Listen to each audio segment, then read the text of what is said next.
Welcome back to the Deep Dive. Today, we are jumping right into something huge, literally. Definitely huge. We're looking at the Merdeka 118 Tower in Kuala Lumpur, Malaysia.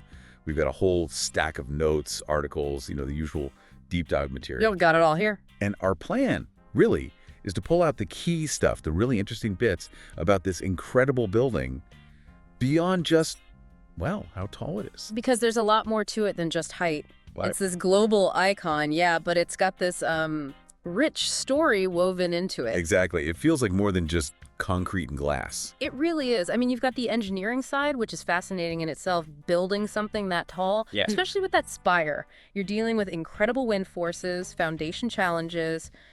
It really pushes the envelope. But then, like you said, it's also a symbol, a marker of history, and it's buzzing with activity. Okay, let's start with the basics, the sheer scale, because that alone is, well, pretty mind-blowing. It is. It stands at 678.9 meters. That's, what, 2,227 feet? Yep, that's the official height, and 118 floors, obviously, hence the name. Right, and putting that into perspective globally. Okay, so it's now the second tallest building in the world. Only the Burj Khalifa in Dubai is taller at 828 meters. Still number one, the Burj. Still number one. But importantly, Merdeka 118 is the tallest in Malaysia now, easily surpassing the Exchange 106, which is about 453 meters. Okay. And it's also the tallest in the whole of Southeast Asia. It took that title from Vietnam's Landmark 81, which is around 461 meters. So it's a regional heavyweight, definitely making a statement. Absolutely. Architecturally, economically, it's significant. And building it wasn't quick. It was, what, a decade-long project? Pretty much. Construction started back in 2014, finished up in 2023. And the official opening was pretty recent. Very recent. January 10th, 2024. The King of Malaysia himself officiated the ceremony. Wow. And the cost involved, I imagine it wasn't cheap. No, not at all. The investment was around 5 billion Malaysian ringgit. Okay, and in US dollars, that's roughly? That translates to about 1.07 billion US dollars. Phew. Yeah, that's serious money. Speaks volumes about the ambition behind it. Definitely. It's more than just a skyscraper. It's meant to be a new sort of focal point for the city and the country. So we've got this massive record-breaking structure, but you mentioned the story, the significance. Let's talk about the name Merdeka. Yeah, the name is key. Merdeka means independence in Malay. Oh, okay. And it's not just a random choice. The tower is right near Merdeka Stadium. The stadium where independence was declared. Exactly. That's the historic spot where Malaysia declared independence from Britain back in 1957. So the tower stands as this modern monument right next to the birthplace of the nation, in a way. That connection is powerful. And isn't there something about the design itself? Yes! This is fascinating. The actual shape, the silhouette of the tower. It's inspired by the image of Tunku Abdul Rahman. The first prime minister. That's him. Specifically, the image of him raising his hand during the Independence Declaration in '57. That iconic Merdeka moment. Wow. So when you look at the building, you're meant to see that gesture. You are. It turns the architecture into, like, storytelling. It's not just symbolic. It really deepens its role as a national icon. That's incredible. It really makes it more than just steel and glass, doesn't it? It connects the past straight to the future. Precisely. It embodies that journey from colonial times to this, modern, diverse nation. Pride, progress, remembrance, it's all kind of captured in the form. Okay, so let's step inside, figuratively speaking for now. What actually happens across those 118 floors? It's not all just looking out the window, right? Uh-huh. No, definitely not. Although the views must be amazing. The bulk of it is office space. That's the primary function. Right. But there's a lot more designed to draw people in. There's a big shopping center at the base, Mall 118. It's spread over 7 floors. 7 floors of shopping, okay. Yeah. And then you've got the Park Hyatt Hotel, a really luxurious one, occupying the upper floors, 97 through 112. So the hotel guests get some pretty spectacular views. Oh, absolutely. Pool, spa, restaurants, all the way up there. And for visitors, the main attraction will be the view at 118. The observation deck. Exactly. It's actually on 2 levels, floors 115 and 116. So you get views from about 510 meters and then even higher at 568 meters. Wow. Any other public spaces? There's a luxury restaurant planned for floor 114 just below the deck, and apparently a VIP zone right at the very top, floor 118. Okay, so if you're listening and planning a visit, Maybe hold off just a little. Some parts aren't open yet. That's right. The building itself had its official opening, but the internal fit-outs are ongoing for some of these attractions. Right. The observation deck and the hotel, they're looking at Q2 or Q3 of 2025 for opening. Okay, mid to late 2025. And the shopping mall, probably not before Q3 2025 either. So yeah, definitely check before you book anything specifically for those. Good advice. Now, you also mentioned something about sustainability. Yes, this is quite notable. Merdeka 118 is the first building in Southeast Asia to get a triple platinum rating for sustainability. Triple platinum.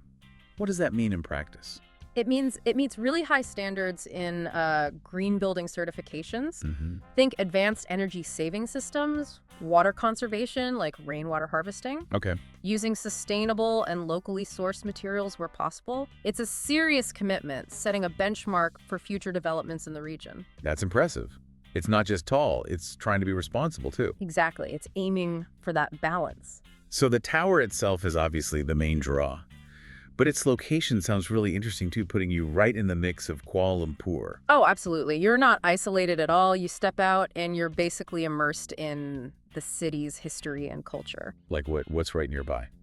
Well, as we mentioned, Stadium Merdeka, the independent stadium, is practically next door, a really significant national heritage site. Right, the historical anchor. And then just a short walk away, you're in Chinatown Peddling Street. Ah, Peddling Street, famous for. Oh, everything. Amazing street food. You absolutely have to try the char kui tio or the hokkien mee, maybe grab an iced white coffee. Sounds delicious. It is. Plus, you've got all the heritage shop houses, the bustling atmosphere, the night market. It's just vibrant, full of energy and history. Okay, sold on Chinatown. What else is in walking distance? There's Central Market, or Pasar Seni. That's a great spot for Malaysian arts, crafts, souvenirs. It's kind of a cultural hub, blends old and new. Nice. And also Masjid Jamek, one of the oldest and most beautiful mosques in KL. Really lovely Mughal-inspired architecture, and it's right where two rivers meet. Very picturesque. So lots to explore just in the immediate area. How easy is it to get to the tower itself? Very easy. Public transport is excellent there. You can take the metro, the MRT Kajang line, get off at Merdeka Station, code KG17. Okay. Or there's the KL monorail, Mahar Jalala Station, MR3. Both are super close. You could also walk from the LRT stations, Merdeka, or Hang Tua if you're using that line. Good options then. And the address for the GPS? It's Jalan Hang Jebat, City Center, 5150 Kuala Lumpur. Got it. What about opening hours and tickets for, say, the observation deck? I know they're not open yet, but any idea? The general assumption for operating hours once things open is probably standard tourist times, maybe 9 a.m. to 9 p.m., but that's just speculation until they announce officially. Right. And tickets. Ticket prices for the view at 118 aren't set yet, but the general thinking is they'll likely be a bit higher than the Petronas Towers observation deck. Which is around 25 US, you said? Yeah, around that mark. So maybe expect slightly more from Merdeka 118, given it's newer and higher. We'll have to wait and see. Okay, makes sense. Any last pieces of advice for someone thinking of visiting the area, maybe once everything is fully operational?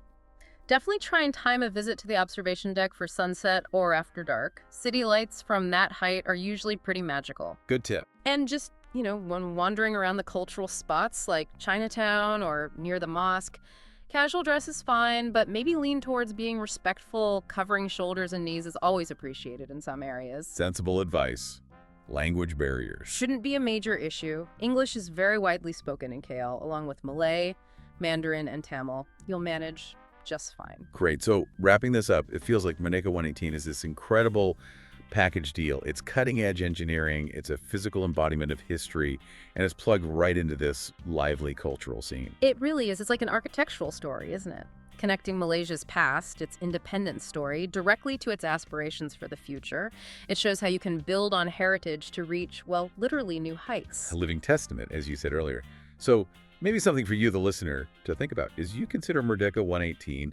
What other buildings or structures around the world do you feel capture a nation's story like this? Yeah. Going beyond just being tall or famous, but really telling you something deep about a place and its people. Yeah, that's a great question. Which structures truly weave together history, identity, and ambition? Worth pondering. Huh. We definitely encourage you to keep exploring those connections, architecture, history, national identity. They're often linked in really fascinating ways.